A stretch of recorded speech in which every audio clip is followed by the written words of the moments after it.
Welcome to episode 17 in the Johan Explains series. This time I want to talk about Steven Wilson and the chorus to the track Hand Cannot Erase.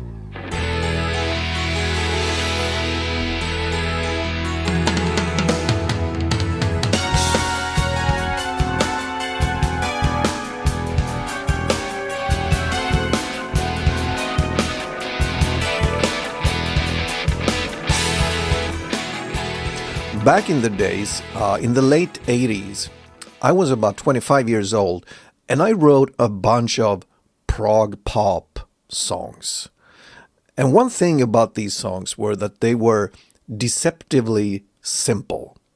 That is, they sounded kind of simple, but when you started to analyze them and the musicians that played them, they always said that, oh, this was much harder than I thought. And I like deceptively simple. I like that. Now, Steven Wilson's Hand Cannot Erase was released in 2015. And when I first heard it, I kind of fell into the trap. I thought it was simple. But it turned out it is deceptively simple. There's a lot of stuff going on in this song that I really like. Because when I started really listening to it, I heard more and more. Back in the late 80s, when I wrote my prog-pop songs, I listened a lot to artists like Sting, Peter Gabriel, and Toto, artists that were deceptively simple. It was pop, but at the same time, it was not really pop because there was so much going on beneath the surface. And I talk about this because when I hear Steven Wilson's Hand Cannot Erase, I immediately think about my prog-pop songs because some of them and some choruses sound similar to this chorus, Hand Cannot Erase. It's not really the same, but there's a lot of similarities. There's so much going on beneath the surface. But now, I'm going to talk more about this project later on, but now let's just focus on Steven Wilson's Hand Cannot Erase. So let's do what we do in this series. We start with my playthrough, and we can talk about it after. And this is kind of unusual because the snippet, the chorus is so short. And because it's so short, I repeated it and I play it twice. So here we go.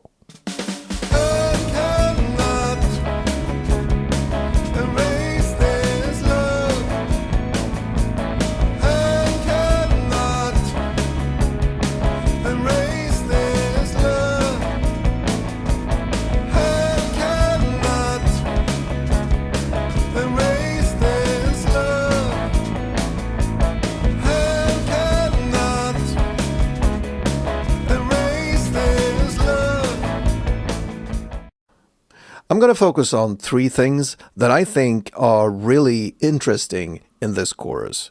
And the first thing I'm going to talk about is the competing time signatures. I believe that if you hear this song and just listen casually to it, you will hear one of two time signatures. And it depends on who you are and what you're listening for. I think you will only hear one of them. That's what I think. And if you really listen to this chorus, listen carefully, you will hear two time signatures.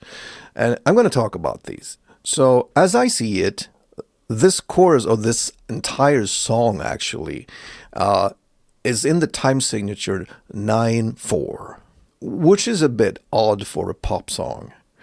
And when you have 9/4, you can divide it into 3 bars of 3/4. 1, 2, 3, 2, 2, 3, 3, 2, 3, and then over again.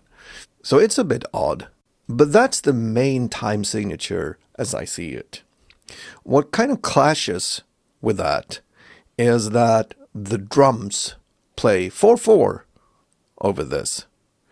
So you have the 1, 2, 3, 2, 2, 3, 3, 2, 3 going on, which is the main time signature, and on top of that you have dong bang dong bang dong bang dong bang dong bang, which is 4/4. And that makes the groove really interesting. It kind of, you hear one or the other, and then when you hear both simultaneously, it gets like, whoa, this is cool. And I like that. So for a pop song, this is really odd. So let's count it.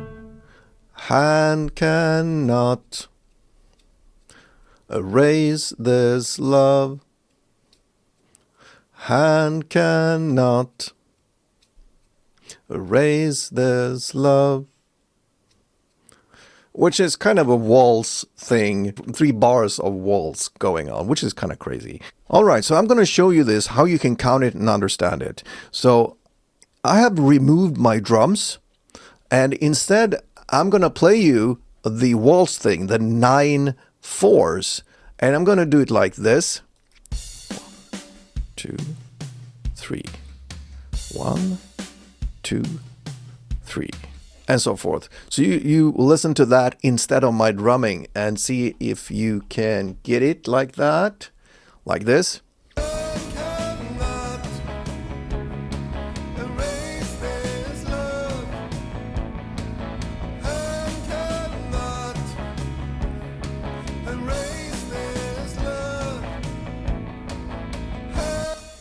Like that. It doesn't get very interesting when you play it like that, but when you remove that and play 4/4, like 8-note patterns like this,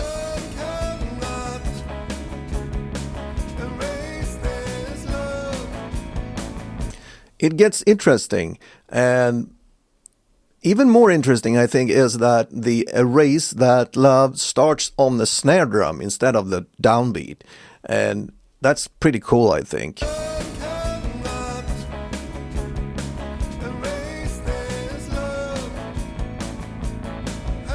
Now, the next thing I want to talk about are the chords.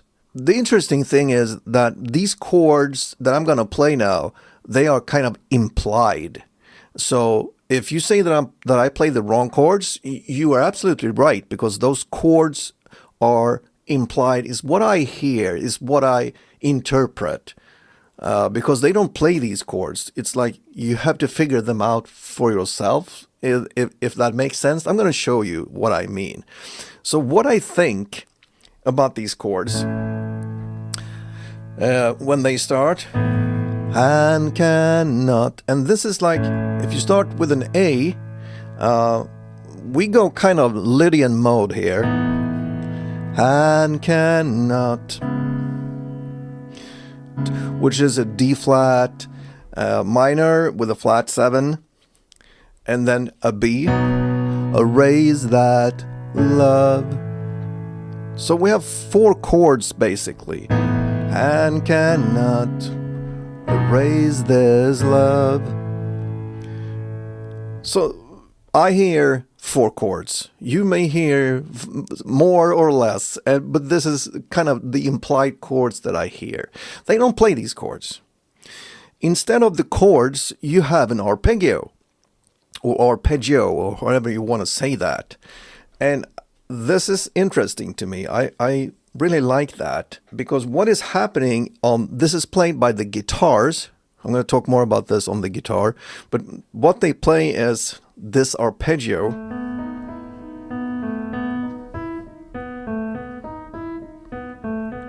And there is one note that is shifted, that is changing, and that's the A that changes to an A flat.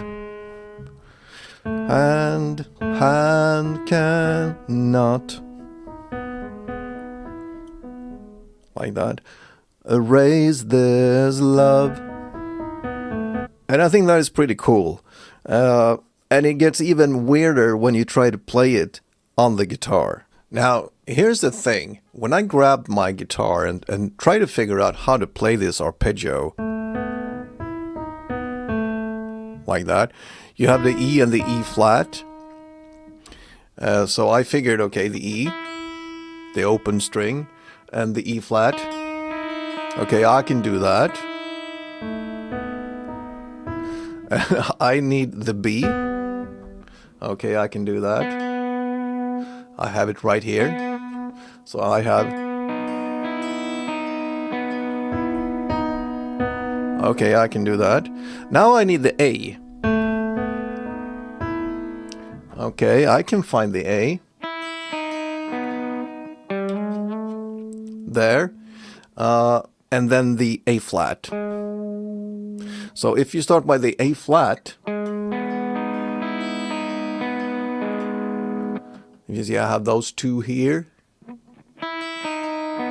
and the A flat. This works out.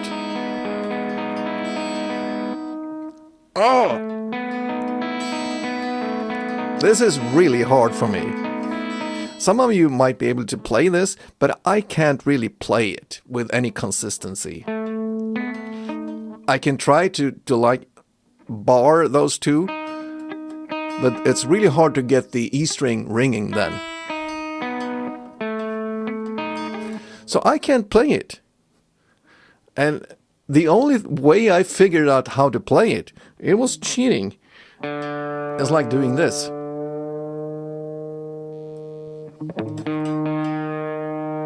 All right. Let's do that.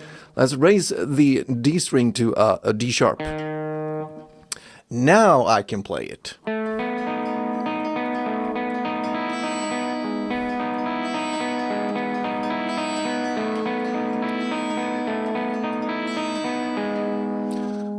Oh, let's try to do this angle better.